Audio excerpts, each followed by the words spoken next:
Hey everybody, welcome back to part 2 of our N8N and Hudu automation walkthrough.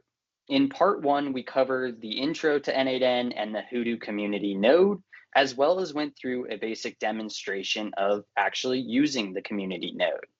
In this video, we're diving into more advanced use cases, things like another practical demonstration and advanced tips and troubleshooting. If you haven't yet, check out the first video in the series to get familiar with the basics. Quickly doing some reintroductions. My name is Jordan Hart. I'm from Hudu, joined again by Max from Intellect IT, the developer behind Hudu Community Node for N8N. Max, are you ready to show them some really cool stuff that you can do? Yes, very excited.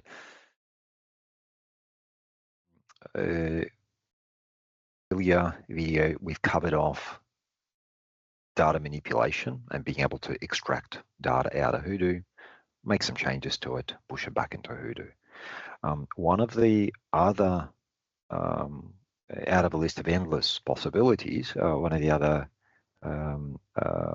examples that we are finding quite useful is being able to maintain data inside your knowledge base articles. So one of the things that we're finding is some of the knowledge base articles, either in their entirety or partially, are a mere copy or a reference from a vendor's article or vendor's point of reference. So in this example, I will walk you through an example on how you could maintain your own database of dates. So in this particular case, of a vendor's recommended releases for an operating system for their firewalls. That's a reference that's automatically synchronized from the vendor's website. Behind it is to be able to, for you to have that data referenced in your knowledge base. Two is that you may have a single or series of knowledge base articles which form your standards for working with a particular technology or a particular vendor set of products. And part of it, you'll have a section in there which will have a reference to a third party's vendors or maybe an approved, your approved list. And part of it, instead of manually maintaining aspects of that knowledge base article, you could utilize this automation to then execute that for you. So I'll dive straight in. So what we have is a, in this case, this is a 40 OS, so Fortinet operating system for firewalls, their recommended release tracker. So, and all we're doing is, so Fortinet have a community article that they maintain, which lists out all of the recommended versions of operating systems for each model of their appliances, and it also marks if there's any engineering support has ended for it or not. So this is quite valuable. It's quite dry data. It can be quite time consuming to be monitoring these releases. So what you could do is you can utilize a workflow like this to automate maintenance of that content for you. So in this particular case, we have an example article. So here's a knowledge base article that where we capture these releases, and it would be also useful to have a very easy way of seeing when was this article last updated. So I'll walk you through the workflow. Workflow will start off with a built-in web or HTTP native node that's available from N8N. It will do a simple GET query. It will do a GET query to this URL. In this particular case, this is optional. You can, or you don't necessarily need to do it, is set a user agent. So that way, when you're sending queries, if some vendors may have some some throttling on scraping tools and so forth, you can sort of manipulate how you're presented to them. So we fetch that data. Once we fetched it, we want to be able to extract that particular table from the HTML content. So I'll execute this step and I'll show you what we've retrieved. So we've retrieved an entire HTML page, out of that earlier showed article. Next one is we're going to be working with this particular HTML. So I'm utilizing. So you can utilize other means to do what I'm about to explain. And there's numerous community nodes available for it, or even you can do it in JavaScript. I'm showing you for this for the, so we ended up writing a small community node called CSV JSON HTML converter, essentially, for doing this sort of work. This is another N8N node that allows us to either convert, replace, or apply styling to tabular data that could be coming out of that has HTML, CSV, JSON, or object input and output means, and it has ability for being able to identify a specific table within that entire HTML data set. Now, this is using standard Cheerio selector rules. So not familiar with it, punching into Google or ChatGPT your objective, it will spit you out the selector rule. So this particular subset, but what this essentially does is says I'm looking for a table that contains product family, which is this little column here, and then just give me that entire table. Now, this example from a source, this one's actually a little bit challenging to work with because you have nested tables, so table within a table and a table, but then we also have grouped columns like these columns. So when we're passing each row, this is a little bit trickier to work with because we need to essentially normalize that table. So each row will have the same number of columns. So which I'll walk you guys through this example. So we're utilizing this particular HTML node, or this community node, to extract it, and what we receive is then a slightly skewed table of of this data set, and it's skewed because the first column is grouped. So hence we've got this sort of situation where most of these are shifted slightly to the left. Then we're fixing that skewing in this particular small JavaScript that looks for it expects that it fixes it to a 4-column layout, and if this first column is missing, the product family is missing, it uses last known from the previous record. So in which case, so when we run this particular JavaScript, it realigns it and it gives us a well-aligned product family for each product and for each row item. So compared to, for example, what we had prior, it was skewed to, most of the records are skewed to the left. So now that we fix that alignment, we are turning that back into now just this table, back into HTML, and that will give us a HTML code, just a normal sort of table.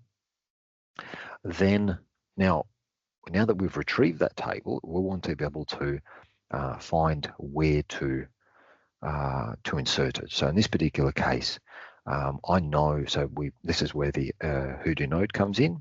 I know that the knowledge base article that I would like to update is called 40 OS recommended releases.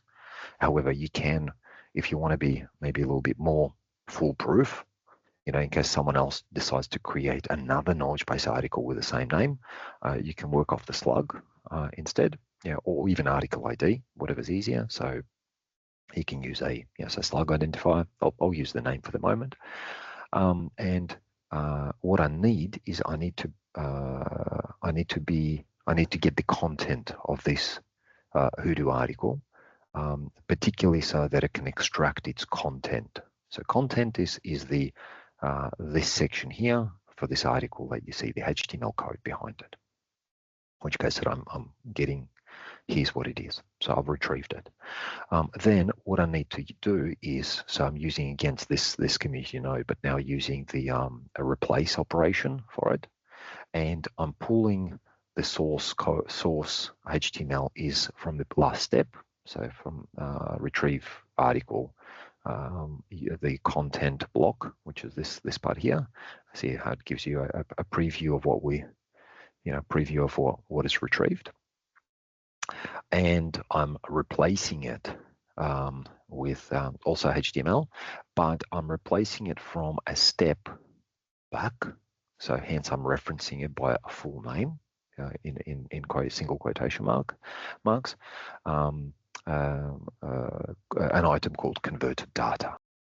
Actually, this is the table that I need to replace, but then what in the source code that I'm replacing, I'm utilizing this configuration set to tell this node which table in the entire knowledge base article to replace.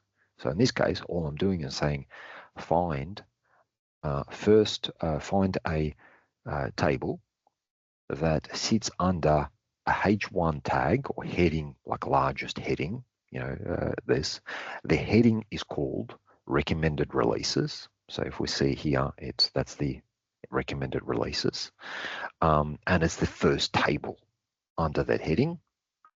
And can you, in the incoming HTML code from the content, find it for me and pull that table out and put my replacement table in? So I've executed it, and here's my essentially the rewritten content article with just that table removed and an updated one inserted.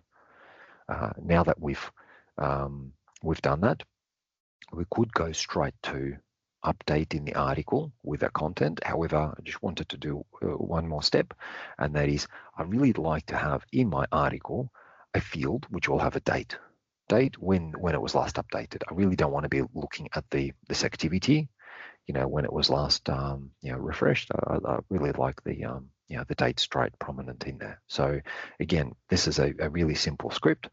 So JavaScript, which uses regex, looks for a paragraph, which then has a bolded current as of field, and then with something in there that and a paragraph closure.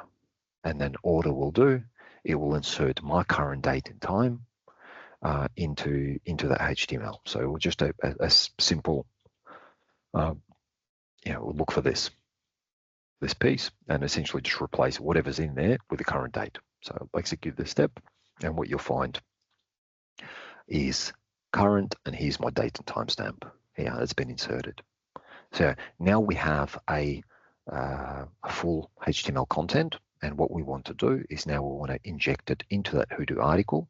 So in this particular case, we're again referencing the Hudu article ID that we've retrieved in the step called retrieve Hudu article.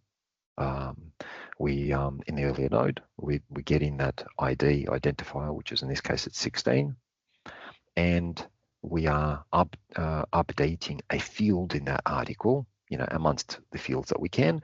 The only one we really want to update is the content, and the content that we are updating is the content that comes from the immediate previous node. So hence we can utilize just the $JSON, which just references just the last step, the most prominent node's content that comes in, and I want to replace it with this. So in this particular case, so I execute this, it executes an update, I refresh my article, and voila. So my knowledge base article has been updated with the date and timestamp, and here's this lovely table of the information that comes from, in this case, from Fortinet. So I can just run through, end-to-end execution, so you can kind of see what that looks like. There you go. So it's about 2 seconds to do, and there you go. The article's been refreshed, and you can kind of see that's, you can see it based on history. Now, one thing that you can, so this is a really good example of being able to pull content from one or more external sources, massage it, and do something else, and then store it in a way that you'd like to store it. Enhancements you can do to this sort of concept is you can, on fetching of the data, you can look at potentially pulling in, or so comparing this content, this table, and compare it to the table in this retrieve knowledge base article, compare the two. If they don't change, if they haven't changed, don't update it, particularly because the way these nodes work is that they strip out any CSS, any formatting, anything fancy within the HTML code. They just worry about purely just data. So if the heading columns or the rows have changed, they'll be different. If they haven't changed, they'll be identical. Then you can do a comparison. If it hasn't changed, don't execute the update on your knowledge base article, on your KB. And then the other more advanced, what you could do is utilize the ecosystems like, and it will see if I'll just dig up the name of the ecosystem, because there's a change detection IO, which is you can either, I'm pretty sure they offer it as a hosted service. It's an open source package for being able to apply watches, so a monitor on a website. If the content changes, it will execute a webhook or a trigger, and then you can do things with it.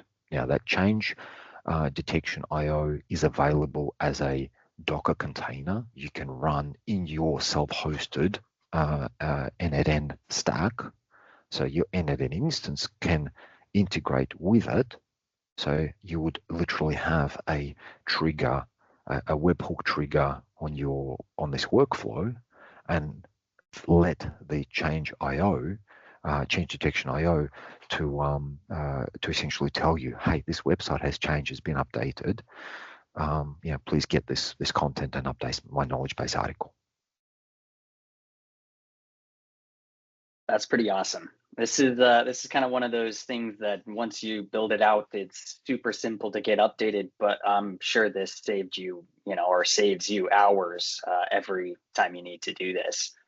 If you didn't have this workflow, that's a lot of manual updating to have to go through. Just calling out a couple things. So the node names are pretty important, right? When you're referencing them, so you'd probably want to get those kind of set up prior to going on to the next step. Don't go back and change the node name, because you do need to reference those downstream, correct? Well, so I'm glad you mentioned that. So first of all, from a standardization point of view, I would strongly encourage, so as you start to host your, start working with N8N, read documentation, understand best practices around it, and establish a one-pager of what are going to be your standards for naming convention for node names, ensuring there's some runtime documentation in it. So what you'll see is, in this particular case, I've got this little sticky notes that N8N is quite good to allow adding those, which are available through this little button here, which are used for documentation. And then you can overlay a general say sticky note describes the actual article, and then each step just at a high level. So if someone's to pick up and try and update it or support this particular workflow, they have a starting point. They don't have to dissect the code. And on the topic of node names, this is where it is quite good in that N8N now allow, so this particular node called retrieve Hudu article, if I'm to rename this N8N node, in most cases I found it now updates it in the referenced in any other fields where the article name is referenced. So, so for example, it will update. It will definitely update input fields in nodes. However, I think some of the code, so if you've embedded it inside your code node, so for example, if I was to reference like in this particular case, I'm not referencing specific node names in this code. I'm just sort of pulling your last one, grab it, and do something with it. So your node names in your code nodes would need to be manually updated. So just something to watch out for. And overall, as you start to work with N8N workflows, you'll pick up some of these little tips on do's and don'ts, and again encourage document it into your Hudu, create a knowledge base article, so you have a standard for best practices for when we create workflows. This is how these are the bare minimum they need to maintain, need to have. Best practices for so doing debugging on it. Even almost to the point of most particular service providers or MSPs would be doing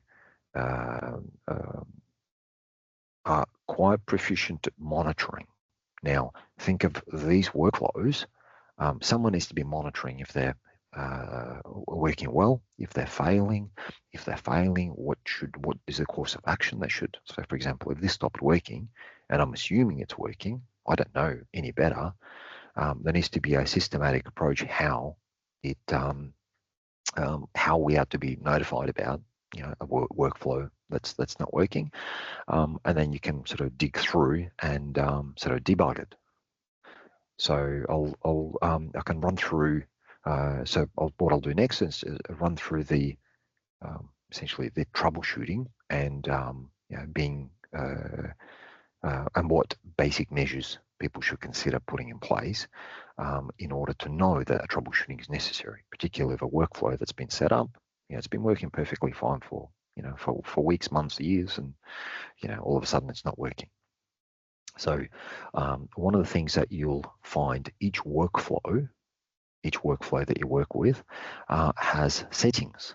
Under those settings, you have a setting for something called error workflow. So that is, what do I do? What workflow can I execute if my this workflow is not working? So in our particular example, we have a default error notifier workflow, which is essentially a series of nodes, code nodes, which have a trigger called error. I think it's error. Yeah, error trigger, and then they retrieve information about the workflow that's called it, retrieve error information, so i.e. the last execution time, what node, where it failed, at what node, what was the error message, and then all it does, it shoots through an email to our ticketing system or to a monitored mailbox with that information. Then creates a ticket, and then we can log in. And then when we log into it, we'll be able to pull up that specific execution ID. So each run of a workflow in N8N has an execution ID. And so in which case you'll see that, okay, this one's 17 milliseconds, it errored out, execution ID 2698, and it errored out in this node.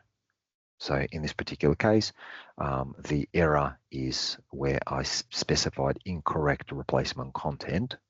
So invalid replacement content, data, in case it was expecting JSON, I incorrectly set it to JSON instead of, should have put it as HTML. So in that particular case, give it the error message. And if, for example, I've made a change, I didn't test it, and then I walked away with it, it was running on schedule, it failed, you can quickly go back and have a look what's actually gone wrong.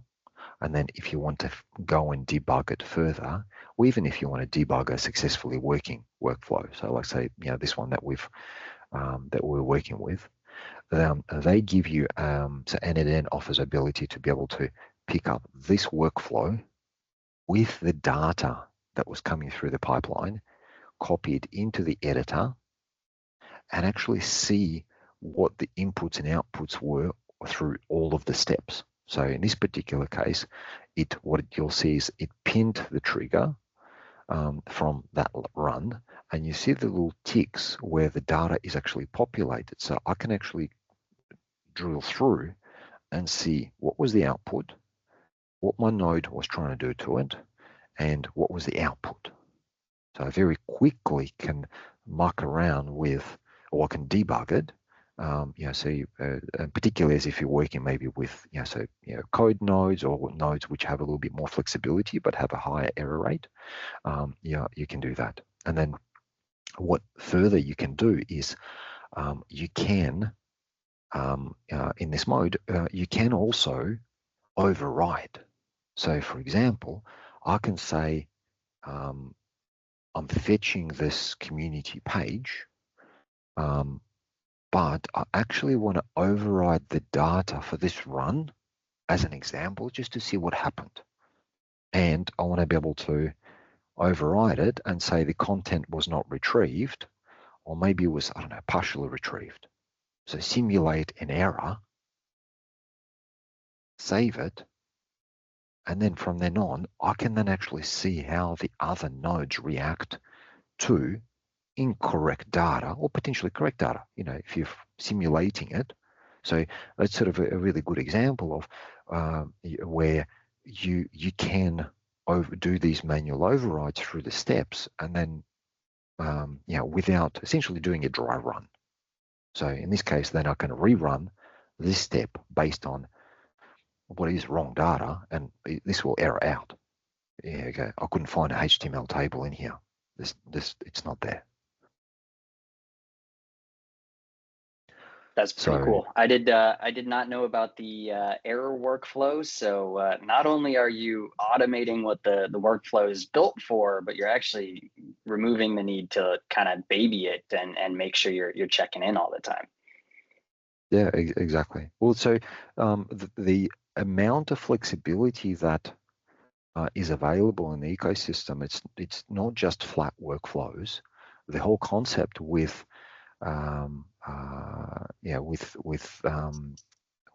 these is you can, particularly if you get into a point where you're creating a lot of advanced workflows, but a lot of them will actually have common components. So you may always you'll find yourself here, you're always retrieving something, you're doing a little bit of manipulation and returning something. So in those instances, you can create a workflow, a separate sub workflow, which is like, think of it as a child workflow, and then reuse it in your main workflow. So in that particular example, I can say, for example, if I'm finding that I'm always doing this, I can turn this into a sub workflow, give it a sub workflow name, and all of a sudden, those 5 steps that you saw are, first of all, have a trigger of a executed by a workflow. It needs to you need to adjust the input schema, that like what data needs to be fed into it for it to do what it needs to do. So essentially, this data, I need to populate. And let me just unpin this, and fetch it.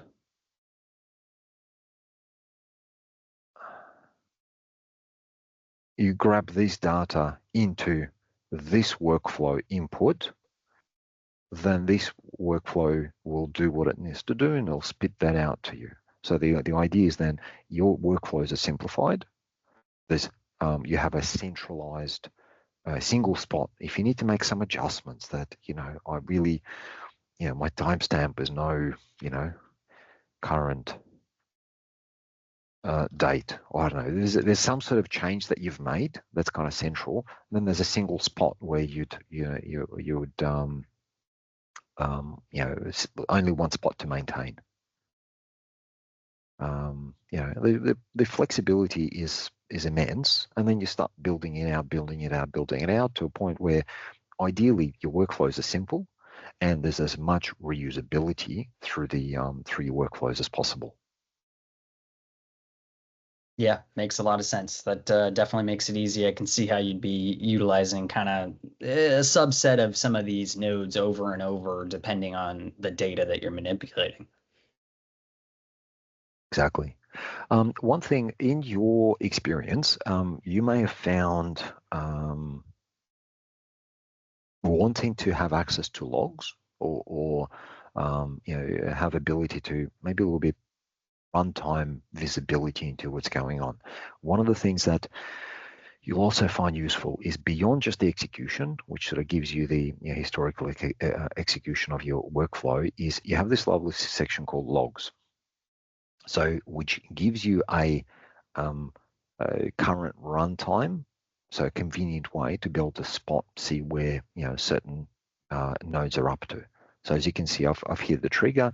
It just walks through each and every one of them, and there's just another way rather than clicking through into each node to see input outputs. You've got that conveniently into the UI, but a little bit more conveniently placed. So you can see that, okay, here's my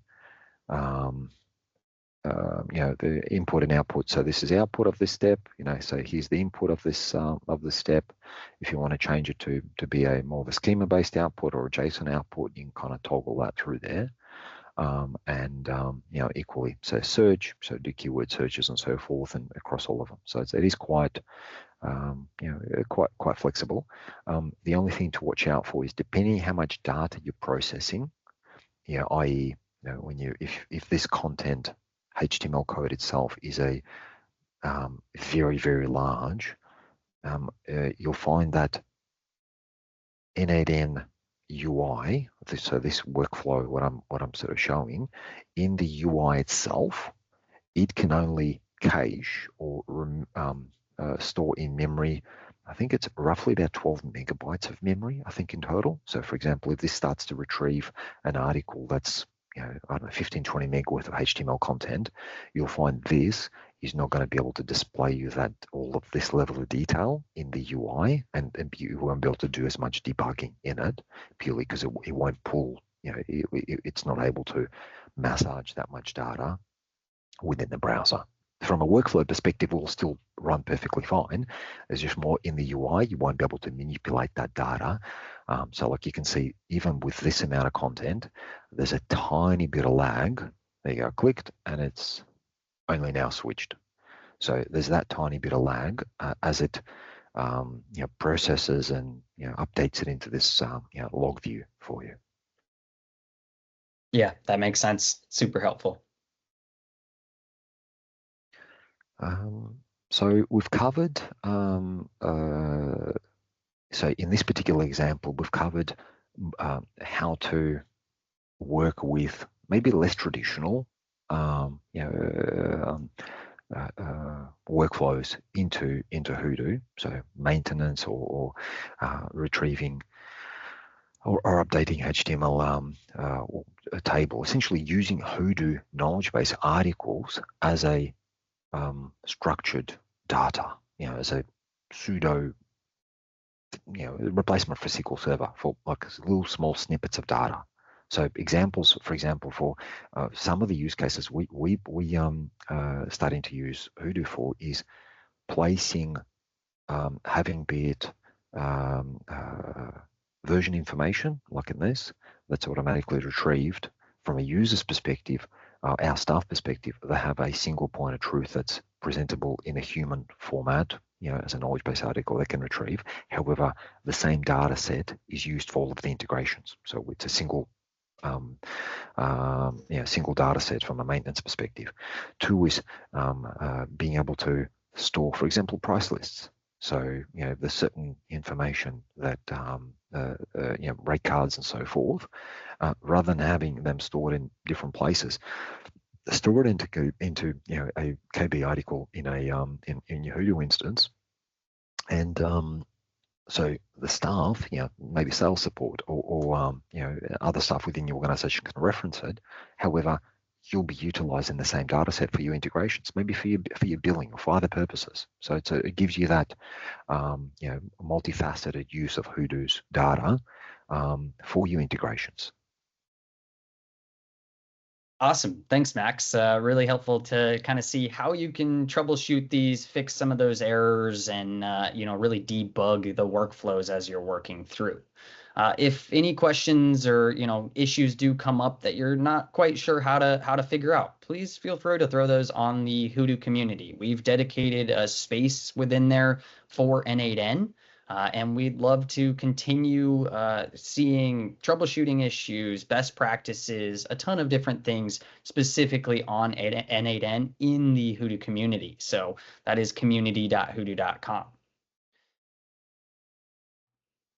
Shifting focus a little bit, we're going to get into some potentially other use cases that you could use N8N for, maybe Hudu specific, but also just in general. So Max, where do you see using N8N being the most powerful, and where else do you see that users could see or could use it? Yeah, well, so I think if we first talk Hudu centric, what I'd encourage all of Hudu's say customers, so MSPs, integrators, and IT departments, to consider Hudu to be not just your knowledge base, your intellectual property of your processes, your standards that is consumed by by your staff, by so IT staff, general customers and the rest, but also for it to start to be your standard placement or standard location of the set of context or prompting or additional supplement information that you'll be utilizing in your AI-driven workflows. So as an example, that in the earlier demo, we've covered how to maintain 40 OS releases as an example. So there's an article that we were updating based off the company's website, based on Fortinet's release, or maintaining our own article. Great. However, what you could do in subsequent workflows is, N8N does have a quite growing and relatively advanced AI agent capability or AI-driven workflows. So what you could look at doing is, as part of your workflow, imagine you have a ticket that comes through, or an alert ticket. That alert ticket has, or maybe it's a change request that you need to validate it against alignment to your recommended version of your firewall operating system you're running. You already have a knowledge base article for your staff. People can refer. You can utilize the N8N Node connector, so the Hudu node in N8N, to pull the article, pull just that relevant section, turn that into a markdown format from HTML. So AI works a lot better with markdown format data, and feed that into your sub prompt to say, well, validate from alignment to best practices, including version. Go to our knowledge base article over there, and that is being kept up to date by itself. So then you have a closed loop automation that is essentially can be as self-sufficient as possible. All the way through to being able to pull some of your knowledge base article, vectorize it, and again, you can utilize the likes of, say, self-hosted Quadrant instance, or so Postgres, or there's other vector databases that you can self-host that are essentially free or nearly free cost, integrated into N8N, and then you can utilize, say, AI agents can interrogate that data in a much more feature-rich way to achieve endless outcomes. So the possibilities. I think the whole concept is, at the moment, we're at a very early stages of extracting the value that everyone has in their Hudu data. At the moment, a lot of it is, I feel, is underutilized, purely because it's all driven by the how it's stored and how it's accessed. And if it starts to get enabled and you're able to pin or make it available to agents, to your AI nodes, it opens up all sorts of possibilities. So essentially using Hudu knowledge to train your AI agents for, various outcomes. And again, obviously AI, endless possibilities there. Yeah, correct. Examples is being able to run any forms of workflow where you define your running your rules. So, for example, from a communication point of view, if you want to, one of the practical use cases, what we're piloting at the moment, we have a series of standards that we store in our Hudu, which dictates the tone, what to say, what not to say, how to phrase certain communication, particular customer-facing communication. They're stored in knowledge base articles on Hudu and be easily referred as part of by our team when they're preparing proposals, quotes, tender responses, so on and so forth. At the same time, we can utilize, or we're looking at utilizing or testing utilizing the same content as sub-prompt for an AI workflow to validate some of the communication we send to customers, particularly as part of, say, change management or, incident responses and so forth. So then you essentially have standards that are maintained in Hudu, that are maintained and accessible, single point of truth for, not only for your, human staff, but as well as the all of these automations. They're basing it off the same framework, same rules. So it definitely opens up a lot of possibilities. Yeah, very cool. It's something I was playing around with pretty similarly when I first hopped into N8N, is building essentially a chatbot feeds through an AI LLM to surface our public support center articles to then, help answer tickets or customer inquiries that come in, feeds it back, all input and output all through Microsoft Teams. So our agents, all they really need to do is ask the Teams channel, tag the Hudu bot, and it'll surface all of the relevant articles in human readable form. Don't have to search through that entire knowledge base article. They get the answer spit out in the format that you want, which is, again, also documented in Hudu that it's pulling from. So it's a really neat, cool thing that the N8N is doing, and they're really diving into the AI capabilities. So tons of guides out there on what you can do, how to utilize it, how to massage any of that data. If you do a search for AI workflow, so N8N workflows, and in the first 10 results, if you don't get AI or LLM examples in it, there's definitely something majorly wrong. There's, AI is the next cloud, as far as the popularity of keywords. But sort of, if I can selfishly maybe use this forum also to flag some ideas to the broader community, in that the data that we all get into Hudu, so what people populate knowledge base articles, we write them, we populate data for our customers as we onboard them, and onboard them, offboard them, and so forth. With N8N workflows, it is possible to write, either have triggers, or if this, like I mentioned earlier, an endless list of triggers that could be initiating the workflow. Some of those could be forms, internal forms, external forms. And one of the ideas that we've had around this is to, during the onboarding of a customer, to try and integrate, to make the onboarding as seamless as possible, where we are simplifying the input that could be sequential forms that our engineers, and in some cases maybe even customers, are filling out for us. It goes through a validation loop, and then once it met the validation and formatting and so forth, and you could do massaging with AI and the rest, enrichment of that data, places it into your Hudu. So, think of it as from, one of the example use cases we're working with is, documenting our customers' internet connection types, what they have, who the, what ISPs they're with, what type of connections they are, some of that data that's not necessarily, that not all of that telemetry is available through SNMP monitoring example, the ISP name and the account number and type of technology that it's on, and maybe contract terms and the rest of it.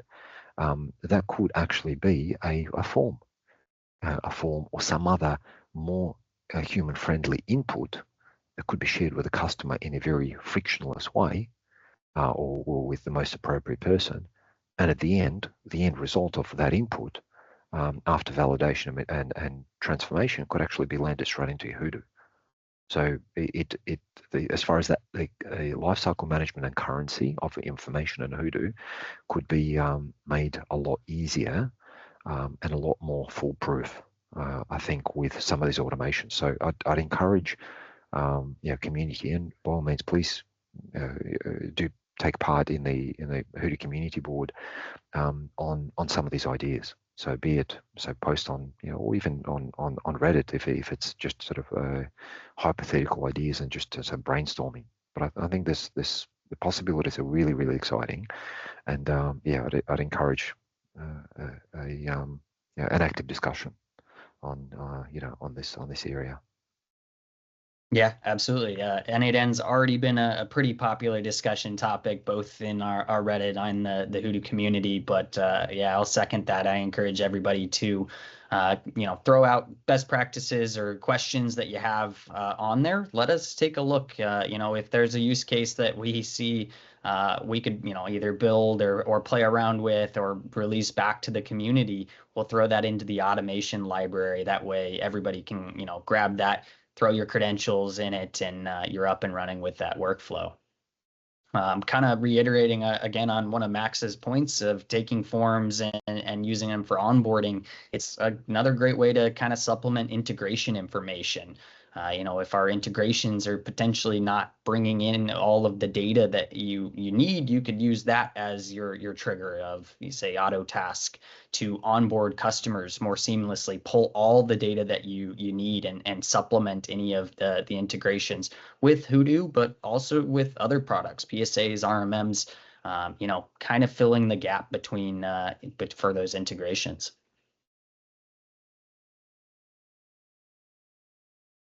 Awesome. Thanks, Max. I think that does bring us to the end of part 2 with our advanced troubleshooting and practical demonstrations. Everybody, we hope these examples gave you a better sense of what's possible when you combine Hudu with automation through N8N. Everything we've shown today is powered by the Hudu community node, and a huge thanks to Max for building and maintaining and also taking the time to show it off with us today.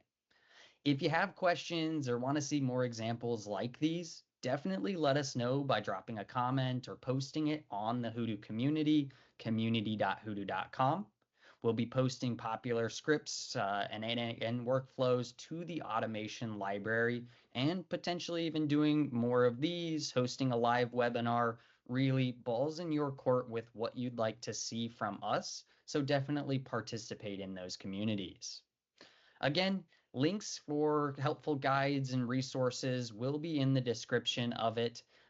We'll have community discussions on this, I'm sure, and different ways to get involved with Hudu and N8N.